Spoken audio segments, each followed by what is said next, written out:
C'est une émission où on aura parlé de vin, de chocolat et maintenant on va parler d'agroalimentaire aussi puisque j'ai la joie de recevoir Benoît de Lavarenne. Bonjour. Bonjour. Vous êtes directeur général de Team Creative Group qui est une agence de design indépendante et justement vous travaillez principalement avec des marques de l'agroalimentaire. Alors vous avez en portefeuille La Vache qui rit, Ferrero, Belle, Saint-Michel pour n'en citer que quelques-unes.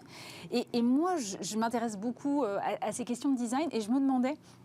Effectivement, quand on est une agence de design et qu'on travaille comme ça avec des marques de l'agroalimentaire, où est-ce que ça commence le travail? Est-ce qu'on commence dès la recette? On commence dès la recette et je dirais qu'on commence même encore un peu en amont puisqu'on commence idéalement dans la visite de l'usine. C'est vrai? Dans la discussion avec la R&D, dans l'échange avec le marketing bien entendu, mais aussi de façon la plus large possible avec l'ensemble des intervenants. Donc on va être très intéressé de comprendre qu'un produit est fabriqué avec du beurre frais, qu'un autre est fabriqué avec du vrai fromage fondu, ou qu'un autre encore sera fait à base de céréales venant de la filière française.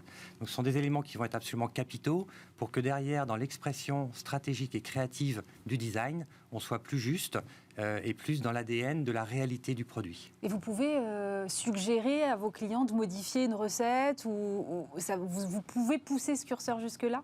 Alors d'abord, on a tous les droits, tant qu'on reste poli. Les clients nous sont souvent très reconnaissants d'un feedback qui est extérieur, qui est donc moins engagé d'une certaine façon, en tout cas sur les tenants et aboutissants financiers d'une nouvelle recette. Donc oui, on va suggérer d'éviter ce qu'on appelle dans le langage un peu angliciste les baddies le plus possible, et donc on va promouvoir vraiment tout ce qui va être bonne ou meilleure recette autant que possible, et souvent le chemin pour arriver à la bonne ou meilleure recette, puisque Paris ne s'est pas fait en un jour, et que maintenant que le Nutri-Score est quand même bien établi, il y a vraiment une quête du mieux manger à laquelle Team Creative souscrit, évidemment.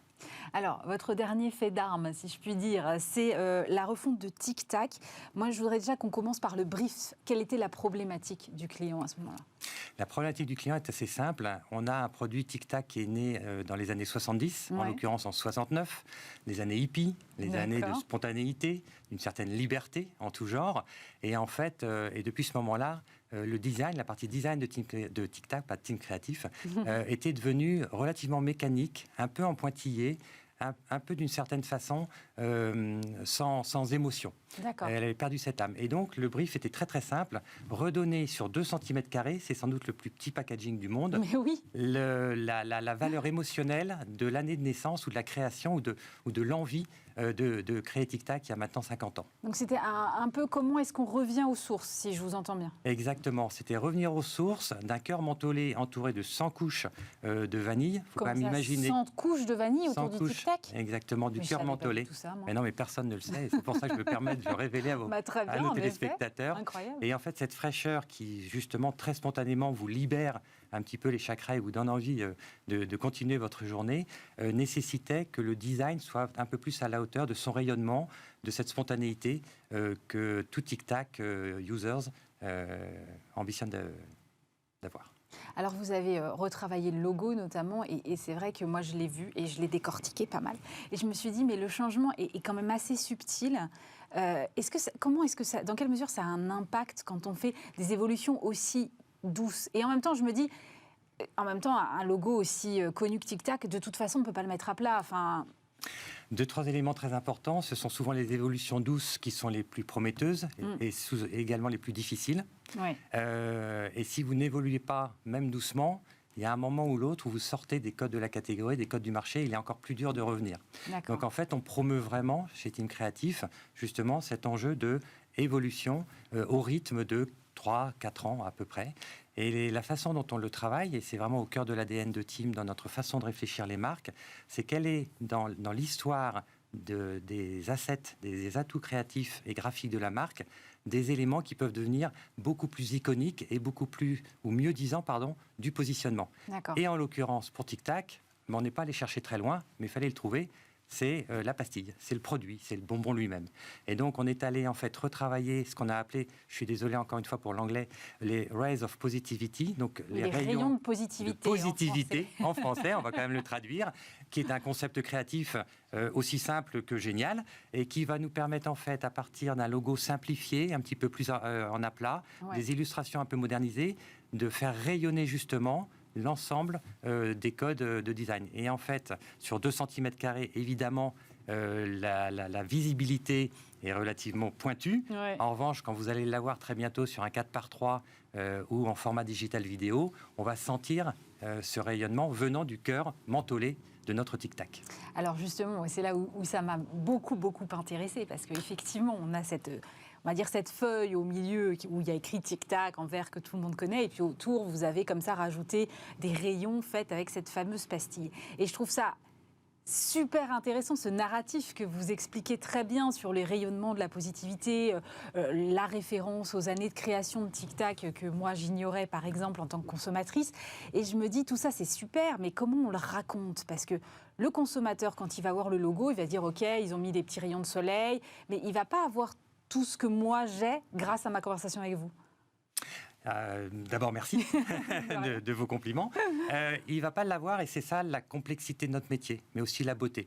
C'est que très étonnamment, un design réussi va être capable par lui-même, sur un coin de table, dans une conversation entre amis, de décortiquer ou de décoder. Donc effectivement, l'ensemble des détails que je viens de vous fournir ne seront pas décodés en une seule seconde, en ne faisant que regarder un design que l'on voit d'ailleurs à l'écran. Mais tout d'un coup, il va se passer quelque chose sur une expression, et les gens vont commencer à sentir qu'il y a une dimension de rayonnement, qu'il y a une dimension de spontanéité, qu'il y a une dimension de « Ah tiens, j'avais pas fait attention, ce sont en fait les pastilles qui sont représentées dans ce rayonnement ». Donc ces verbatims vont arriver, et bien entendu le pack ne peut pas tout faire, et on a nos amis de la communication qui vont mettre l'emphase et prendre le relais sur la base du travail de branding. Donc là où c'est important, c'est que le packaging est le premier média de tout produit. Donc ça, il faut le garder à l'esprit. Et donc notre travail, qui est d'une complexité absolue, mais d'une beauté primordiale, c'est vraiment d'arriver justement à ce que sur quelques centimètres carrés, on est le début de l'histoire. On ne peut pas avoir toute l'histoire, même si on a la chance d'avoir sur certains formats, moins sur Tic-Tac, mais sur d'autres, un back of pack, donc tout le dos de pack auquel on prend vraiment grand soin pour raconter des histoires. Vous avez cité tout à l'heure une marque de biscuits fabriquée à Contres dans le Loir-et-Cher, dont on a révélé la couleur orangée, qui est devenue la marque préférée des Français dans le biscuit. On a travaillé tout un discours très RSE sur le dos de pack, que le front of pack, que le devant, ne pouvait pas complètement assumer, puisqu'on racontait autre chose, le produit, la marque, l'origine. Moi, je suis quand même ce secteur depuis un moment maintenant, et j'ai quand même le sentiment là, mais qu'on parle en ce moment, en tout cas, depuis, ça fait peut-être 1 an, 18 mois, qu'on parle de plus en plus de design, beaucoup moins de publicité, beaucoup moins de création, mais beaucoup plus de design, c'est-à-dire que on remet le curseur un petit ou le focus, en tout cas, un peu plus en amont, tout ça. Qu'est-ce que vous en pensez ? Est-ce que vous avez le même sentiment que moi ? À 100%, je ne veux pas faire d'ennemis chez non, les amis de la publicité. Non, mais les deux sont utiles, il n'y a pas de problème. Les deux sont utiles. En revanche, ce qui est vrai, c'est pas une nouvelle reconnaissance, mais je pense que c'est tout simplement la compréhension par les chefs d'entreprise, par les directeurs marketing, par les directeurs généraux, que c'est ce que je rappelais tout à l'heure, le design est le premier média. Et donc, si on repart de façon très pointue sur l'histoire, sur la personnalité, sur l'archétype de la marque, et qu'on en fait derrière une expression qui soit cohérente, qui soit juste, qui soit authentique et qui soit sincère, on a de fortes chances que ce que l'on va mettre en linéaire soit le début d'une belle histoire de business. Et encore une fois, la publicité fera le relais.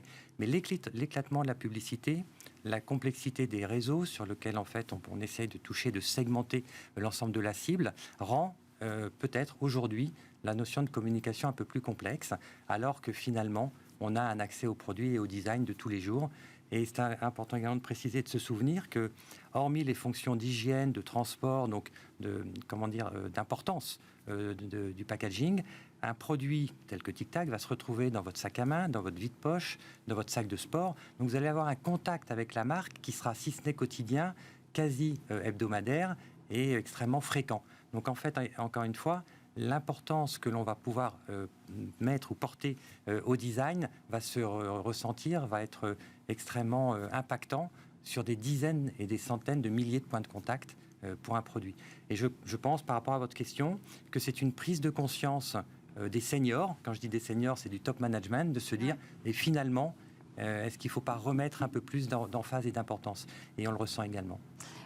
Et le design aussi, je pense, permet d'adresser aujourd'hui les enjeux de transformation auxquels on est tous confrontés. Vous-même, vous avez une agence qui est labellisée Bicorp, je crois.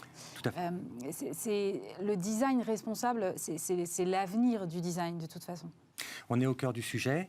Donc labellisé Bicorp depuis maintenant 2 ans et nous travaillerons à une recertification dans 1 an. Qu'est-ce que ça veut dire Bicorp? C'est Business for Good, donc c'est une certification parmi les plus compliquées qu'il est tenu d'obtenir. 2 ans de travail pour Team Créatif en ce qui concerne les agences françaises. Et en fait, ça nous oblige, c'est-à-dire que ça nous conditionne à devoir être dans l'intention et dans l'impact mieux disant sur l'ensemble des projets que l'on mène. Donc on va, et on revient peut-être au début de l'entretien, systématiquement challenger, poser des questions, être un peu la mouche du coche pour faire en sorte que le produit que l'on va avoir le plaisir de designer soit, encore une fois, sur un chemin vertueux de recyclabilité, de traçabilité, de better eating, donc de meilleurs ingrédients. Donc cette partie-là, évidemment, va être de plus en plus au cœur des enjeux. Et c'est peut-être également la raison pour laquelle les directions générales, financières, marketing, commerciales se sont, depuis quelques années, réintéressées de façon très très forte au design et au packaging. Merci beaucoup Benoît de La Varenne, directeur général de Team Creative Group. C'est la fin de cette émission. Merci de nous avoir suivis, bien évidemment. Lundi, vous retrouvez Stéphane Soumier, même lieu, même heure. Nous, on se retrouve vendredi prochain. Passez un très bon week-end sur Bismart.